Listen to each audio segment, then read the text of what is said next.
সাদ সাহেব নূতন যে সমস্ত কথা তবলিগে চালু করেছে, এই ধরনের কিছু সাদ সাহেবের মন গড়া নয়া কথার রেফারেন্স আমি আপনাদের সামনে তুলে ধরতেছি। শুনলেই বুঝতে পারবেন এই সাদপন্থীরা এতাতিরা কি পরিমাণ পথভ্রষ্ট, কি পরিমাণ বাতিলপন্থী। আল্লাহ পাক রব্বুল আলামিন পবিত্র কোরআনের এক আয়াতে বলেন, ইন্নাকা লা তাহদি মান আহবাবতা ওয়ালাকিন্নাল্লাহা ইয়াহদি মান ইয়াশা। আল্লাহ বলেন, হে রাসূল করিম সাল্লাল্লাহু আলাইহি ওয়াসাল্লাম, আবু তালিব আপনার মহব্বতের চাচা, তাই বলে আপনি তাকে হেদায়েত করতে পারবেন না। হেদায়েতের মালিক আপনি না, হেদায়েতের মালিক আমি আল্লাহ। বলেন আয়াতে আল্লাহ হেদায়েতের মালিক কাদেরকে বলেছেন? নবীগণকে না আল্লাহ নিজেকে? আল্লাহ নিজেকে বলেছেন হেদায়েতের মালিক। নবী রসুলগণ হেদায়েতের মালিক নন, তারা হলেন হেদায়েতের মাধ্যম। কথা বুঝুন পরিষ্কার, নবী রসুলগণ হেদায়েতের মালিক না, মাধ্যম। নবী যদি হেদায়েতের মালিক হইতেন, নিজের আপন চাচা আবু তালিব জাহান্নামে যাইতে পারত না, জুরে হইলেও হেদায়েত কইরা ছাড়তেন। নবীর আপন চাচা আবুল আহাব জাহান্নামী হইতো না, জুরে হইলেও হেদায়েত দিয়া ছাড়তেন। আল্লাহ পরিষ্কার ভাষায় বলে দিয়েছেন, হেদায়েতের মালিক আপনি না, আপনি মাধ্যম। আপনি বুঝাইয়া দিতে পারবেন, কিন্তু আপনার বুঝানির পরে বুঝে শুনে যদি কেউ গ্রহণ করে না, আমি আল্লাহ তাকে হেদায়েত দেব না। আপনার বুঝানির পরে যে মনের ইচ্ছায় গ্রহণ করবে, আমি আল্লাহ তাকে হেদায়েত দান করব। সুতরাং এখানে আল্লাহ হেদায়েতের মালিক রাসূলকে বলেছেন না, আল্লাহ নিজেকে বলেছেন? নিজেকে বলেছেন। সাদ সাহেব বলে, আল্লাহ হেদায়েতের মালিক হইলে এত নবী রসুল পাঠাইতেন না। আল্লাহ বলেন আল্লাহ হেদায়েতের মালিক, সাদ সাহেব বলে আল্লাহ হেদায়েতের মালিক না। বলেন সাদ সাহেব কোরআনের পক্ষে বলে না কোরআনের বিরুদ্ধে বলে? সাদ সাহেব কোরআনের পক্ষে বলে না, কোরআনের বিরুদ্ধে বলে। এই ধরনের অসংখ্য অজস্র অগণিত কথা সাদ সাহেব কোরআনের বিরুদ্ধে বলতেছে, হাদিসের বিরুদ্ধে বলতেছে। এরপরেও যারা জিদ ধরছে, এই লোকটার পক্ষেই থাকবে, এই লোকটার দলেই থাকবে। আল্লাহ পাক রব্বুল আলামিন বলেন, কুল কুল্লু ইয়ামালু আলা শাকিলাতিহি ফারাব্বুকুম আলামু বিমান হুয়া আহদা সাবিলা। যার মানে যেই দলে থাকো, শেষ বিচারের দিন আল্লাহর দরবারে ফয়সালা হবে, তুমি সঠিক পথে ছিলে না বেঠিক পথে ছিলে। সাদ সাহেবের কোরআন হাদিস বিরোধী কথাগুলির মধ্যে এই যে একটা কথা, আল্লাহ কোরআনে বলেন হেদায়েতের মালিক আল্লাহ, সাদ সাহেব বলে হেদায়েতের মালিক আল্লাহ না।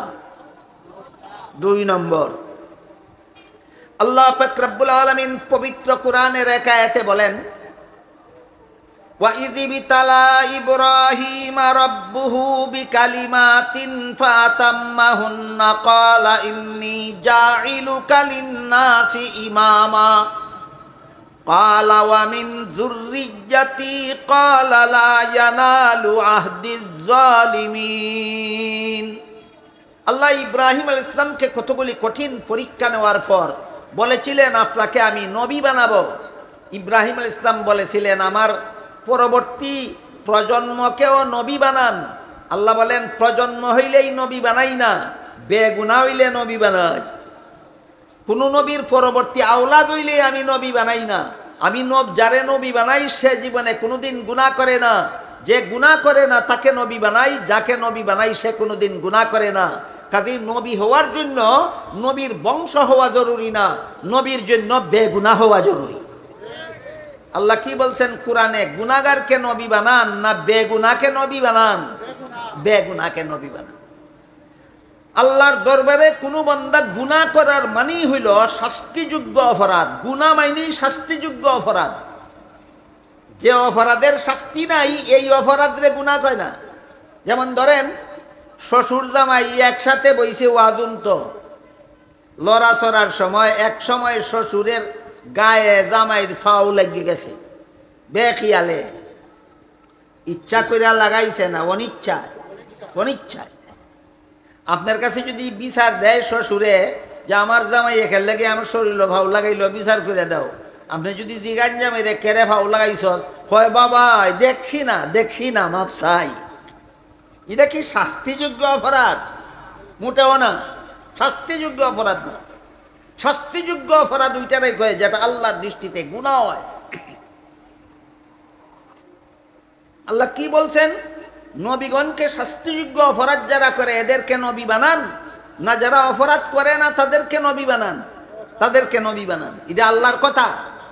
সাদ সাহেব বলে হযরত জাকারিয়া আলাইহিস সালাম শাস্তিযোগ্য অপরাধ করেছিলেন, হযরত ইউসুফ আলাইহিস সালাম আল্লাহর দরবারে শাস্তিযোগ্য অপরাধ করেছিলেন, হযরত মুসা আলাইহিস সালাম আল্লাহর দরবারে শাস্তিযোগ্য অপরাধ করেছিলেন, হযরত মুহাম্মাদুর রাসূলুল্লাহ সাল্লাল্লাহু আলাইহি ওয়াসাল্লামও আল্লাহর দরবারে শাস্তিযোগ্য অপরাধ করেছিলেন। আল্লাহ বলেন শাস্তিযোগ্য অপরাধকারীকে নবী বানাই না। সাদ সাহেব বলে নবীরাই শাস্তিযোগ্য অপরাধ করেছে। বলেন আল্লাহর কথা আর সাদ সাহেবের কথা এক না উল্টা পাল্টা? কেন সাদ সাহেবকে সারা দুনিয়ার তবলিগি আলেমরা বাতিল বলতেছেন? কোরআন বিরোধী কথা বলার কারণে, হাদিস বিরোধী কথা বলার কারণে, আল্লাহ বিরোধী কথা বলার কারণে, রাসূল বিরোধী কথা বলার কারণে। সহিহ মুসলিম শরীফের হাদিসে উল্লেখ আছে, ইন্না হাযাল ইলমা দীনুন ফানজুরু আম্মান তাখুযুনা দীনাকুম। কুরআন হাদিসের এলেমের নাম দ্বীন। কুরআন হাদিসের এলেমের নাম দ্বীন। সাদ সাহেব কয় মাদ্রাসায় এলিম আছে, দ্বীন নাই। সাদ সাহেব কি কয়? কুরআন হাদিসে এলিম আছে, দ্বীন নাই। আর হাদিসে কয় এলিমই দ্বীন। হাদিসে কি কয়? এলিমই দ্বীন।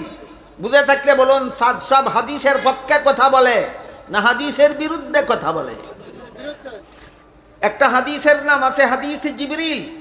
এই হাদিসের শেষের দিকে রাসূল বলে দিয়েছেন ইলমে তাসাউফ, যেটারে আমরা কই হাদিসের কুরআন হাদিসের ভাষায় ইলমে তাজকিয়া কয়। এইটা দ্বীনের 3 দাগের এক ভাগ। ইলমে তাসাউফ, ইলমে তাজকিয়া দ্বীনের 3 দাগের এক ভাগ। সাদ সাহেব বলে তাসাউফের নাম দ্বীন নয়, রাসূল তাসাউফকে দ্বীন সাব্যস্ত করেছেন। সাদ সাহেব বলে তাসাউফ দ্বীন নয়। বলেন সাদ সাহেব হাদিসের পক্ষে কথা বলে না হাদিসের বিরুদ্ধে কথা বলে? হাদিসের বিরুদ্ধে কথা বলে। সাদ সাহেব রাসূল এবং তার সাহাবায়ে কেরামের বিরুদ্ধে কথা বলে। কিরকম দেখেন, রাসূল করিম সাল্লাল্লাহু আলাইহি ওয়াসাল্লাম সাহাবায়ে কেরামকে জেহাদে পাঠাইছেন। অনেক জেহাদে রাসূল নিজেও গেছেন।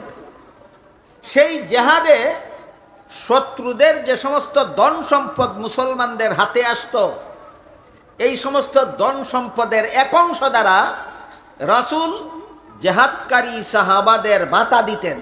কি দিতেন? ভাতা দিতেন। আপনারা বলেন জেহাদ দুনিয়ার কাজ না দ্বীনের কাজ? জেহাদ দ্বীনের কাজ। রাসূল সাহাবাদেরকে নিয়ে জেহাদের মতো দ্বীনের কাজ করেছেন। আর রাসূল এই জেহাদের বিনিময়ে সাহাবাদেরকে ভাতা দিয়েছেন। রসুলে দিছেন, সাহাবাগণ নিছেন। দ্বীনের কাজের বিনিময়ে ভাতার লেনদেন রাসূল করেছেন, সাহাবায়ে কেরাম গ্রহণ করেছেন, সহিহ হাদিসের দ্বারা প্রমাণিত। সাদ সাহেব বলে মাদ্রাসায় পড়ানি যেহেতু দ্বীনের কাজ, মসজিদে ইমামতি করা যেহেতু দ্বীনের কাজ, মসজিদে মুয়াজ্জিনি করা যেহেতু দ্বীনের কাজ, কাজেই এই কাজগুলি কইরা বেতন ভাতা নেওয়া যেমন তেমন হারাম না। বেশ্যানারী জিনা কইরা যে টাকা নেয় ওই টাকা যেই রকমের হারাম, ইমামতির টাকা তার চেয়ে জঘন্যতম হারাম, মুয়াজ্জিনির টাকা তার থেকেও জঘন্যতম হারাম, মুআল্লিমের টাকা তার থেকেও জঘন্যতম হারাম। বেশ্যানারী এই হারাম রুজি কইরাও বেচতে যাইবে ওই সমস্ত আলিমদের আগে যারা মাদ্রাসাত ফরাইয়া বেতন নেয়, যে সমস্ত মৌলবীরা মসজিদে ইমামতি কইরা বেতন ভাতা নেয়, যে সমস্ত মুয়াজ্জিনরা মসজিদে আজান দিয়া বেতন ভাতা নেয়, এদের আগে বেশ্যানারী জান্নাতে চলে যাবে। সাদ সাহেব ইমামের পক্ষে, মুয়াজ্জিনের পক্ষে, মাদ্রাসার উস্তাদগণের পক্ষে না বেশ্যানারীদের পক্ষে? বেশ্যানারীদের পক্ষে। সাদ সাহেবের ঘোষণা এই সমস্ত দ্বীনের কাজের বিনিময়ে ভাতা গ্রহণ করা যেমন তেমন হারাম নয়, বেশ্যানারীর জিনার বিনিময়ে উপার্জিত টাকার থেকেও জঘন্যতম হারাম। অথচ দিনের কাজের বিনিময়ে বাতা দিছেন রাসূল, বাতা গ্রহণ করছেন সাহাবায়ে কেরাম। হ্যাঁ, একটা কথা আছে, দিনের সব কাজের বিনিময়ে বাতার লেনদেন জায়েজ নয়। কয়েকটা উল্লেখ করা আছে কিতাবে। কোরআন হাদিসের শিক্ষা দেওয়ার মাধ্যমে মাদ্রাসায় লেখাপড়া করানির বিনিময়ে বাতার লেনদেন জায়েজ, মসজিদের ইমামতির বিনিময়ে বাতার লেনদেন জায়েজ, মুয়াজ্জিনের বিনিময়ে বাতার লেনদেন জায়েজ, জিহাদের বিনিময়ে বাতার লেনদেন জায়েজ। আঙ্গুলে গোনার মতো কয়েকটা ব্যাপার আছে। এই সমস্ত ব্যাপারে চাইরো মাযহাবের ফতোয়া মতো বাতার লেনদেন হালাল। সাদ সাহেব বলে বেশ্যা নারীর উপার্জনের চেয়েও জঘন্যতম হারাম। এই সমস্ত কোরআন বিরোধী, হাদিস বিরোধী, আল্লাহ বিরোধী, রাসূল বিরোধী কথাবার্তার কারণে তবলিগের সাথে যে সমস্ত মুরব্বী আলিমগণ জড়িত ছিলেন, তারা যখন বাধা সৃষ্টি করতে লাগলেন, তারা যখন আপত্তি করতে লাগলেন, তখন তাদেরকে বহিষ্কার করে দেওয়া হয়েছে। দিল্লির নিজামউদ্দিন মরকজ থেকে সাদ সাহেব ওই সমস্ত আলিমদেরকে বহিষ্কার করে দিছে। বহিষ্কার করে দিয়া সে নিজে আমিরের পদ জুড়ে দখল করিয়া অন্ধভাবে তার আনুগত্য যারা করে তাদের মধ্যে এই সমস্ত কথা প্রচার করে বেড়াচ্ছে। আমরা যখন এই অবস্থা জানতে পারার পরে আমরা যখন আপনাদেরকে সতর্ক করে দিলাম যে সাদ সাহেব এই সমস্ত কোরআন বিরোধী কথা বলতেছে, সাদ সাহেব এই সমস্ত হাদিস বিরোধী কথা বলতেছে, সাদ সাহেব এই সমস্ত আল্লাহ বিরোধী, রাসূল বিরোধী কথা বলতেছে, তখন তার অনুসারী এতাতিরা আপনাদের মধ্যে প্রচারণা চালাইল মিথ্যা কথা, সাদ সাহেব এইগুলি বলে নাই। তখন আমরা রেকর্ড সহ পেশ করলাম, এই দেখো সাদ সাহেবের বয়ানের রেকর্ড আছে, কইছে। যখন রেকর্ড পেশ করলাম তখন কয় বলছিল, রুজু করছে। রুজু করছে মানে প্রত্যাহার করছে, উড্র করছে, কথা ফিরাইয়া নিছে। তাহলে যদি কথা ফিরাইয়া নিয়া থাকে, রুজু করে থাকে, তা আগে যে তোমরা কইছো, কইছা না, এইটা আশা কইছো না মিছা কইছো? সুতরাং এই সাতপন্থীদের অপপ্রচারের সবচেয়ে বড় হাতিয়ার হইল মিথ্যা কথা বলা।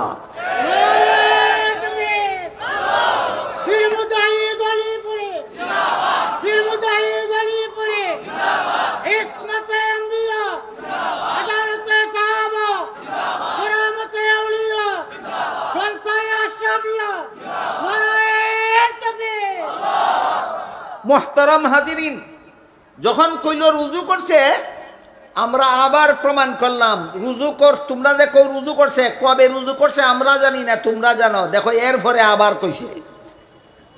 বলেন রুজু করলে আবার বলতে পারে? আমি জায়েজকে না জায়েজ বলছিলাম, আমার কথা প্রত্যাহার করে নেওয়ার পরে এই কথাটা আবারও বলতে পারি? আবারও বলছে। আবারও যখন বলছে প্রমাণ করলাম, তখন ওই আগের কথাই কয় রুজু করছে, রুজু করছে, রুজু করছে। আমরা বললাম এই তবলিগি জমাতের সিস্টেম চালু করেছিলেন ইলিয়াস রহমতুল্লাহি আলাইহি। তিনি দেওবন্দ মাদ্রাসার লেখাপড়া করা, কাজেই চলো দেওবন্দ মাদ্রাসার থেকে সমাধা হোক।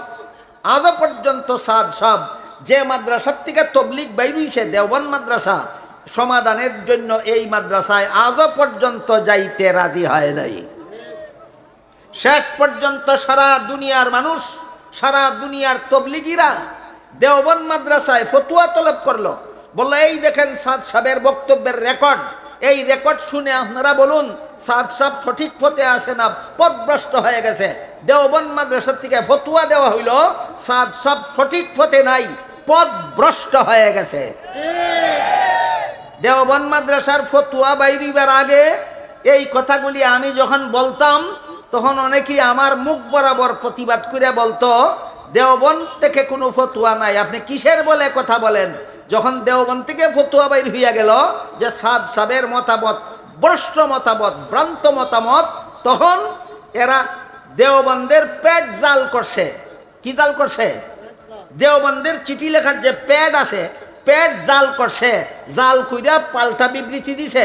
আমরা দেওবন্দের পক্ষ থেকে বলতেছি সাদ সাহেব পথভ্রষ্ট নয়, সাদ সাহেব সঠিক পথে আছে। এই জাল করা পেট যখন দেওবন্দ মাদ্রাসায় দেখানো হইল, তখন তারা বলে এইটা আমাদের পত্র নয়, এটা এদের জাল করা পত্র। চিন্তা করে দেখেন, একটা মিথ্যাকে চালু রাখার জন্য কি পরিমাণ মিথ্যা এবং জালিয়াতির আশ্রয় নিয়েছে এই সাতপন্থীরা। সুতরাং সাদপন্থীদের তবলিগ এটা কোরআন হাদিসের সপক্ষে তবলিগ নয়, এটা কোরআন হাদিস এর বিরুদ্ধে তবলিগ। সাদপন্থীদের তবলিগ সহি তবলিগ নয়, গলত তবলিগ। উলামায়ে কেরামের সারা বিশ্বের আলেমগণের পরামর্শে যেই তবলিগ চলে এইটা হইল সহি তবলিগ।